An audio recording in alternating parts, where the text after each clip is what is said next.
আসসালামু আলাইকুম, আমি চম্পা। আপনারা দেখছেন চম্পা কিচেন। আজকের রেসিপি হলো কাঁচা আমের মোরব্বা। আমি এখানে 3টে কাঁচা আম নিয়ে নিয়েছি। গ্রেটার দিয়ে এরকম করে আমগুলোকে গ্রেট করে নিলাম। আমগুলো আমার গ্রেট করা রেডি।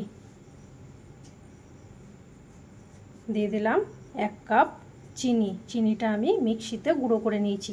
এইভাবেই চামচে করে ভালো করে আমটার সাথে, গ্রেট করা আমটার সাথে ভালো করে আমি মিশিয়ে নেব। মিশিয়ে আমি ঢাকা দিয়ে দিলাম আধ ঘন্টার জন্য। আধ ঘন্টার পর যখন এইভাবে পানি ছেড়ে দেবে তখন দিয়ে দিলাম 1 চামচ হলুদ আর 1 চামচ লঙ্কা গুঁড়ো। ভালো করে চামচে করে আমি এইভাবে মিশিয়ে নিচ্ছি গ্রেট করা আমটার সাথে। দিয়ে দিলাম এখানে কড়াইয়ের মধ্যে 2 চামচ তেল দিয়ে দিলাম। এখানে 1 চামচ 5 ফোড়ন। ভালো করে তেলের সাথে 5 ফোড়নটা আমি ভেজে নিচ্ছি। ভাজা যখন হয়ে গেল দিয়ে দিলাম 1 চামচ কাজু বাদাম আর 1 চামচ কিশমিশ।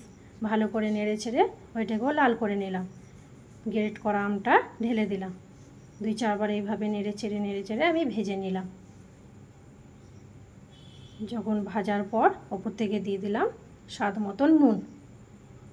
আবারও 2-4 বার নেড়ে চেড়ে আমি ঢাকা দিয়ে দিলাম।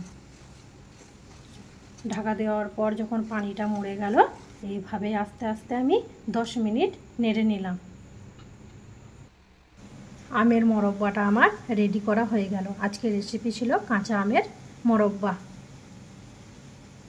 খুদা হাফেজ।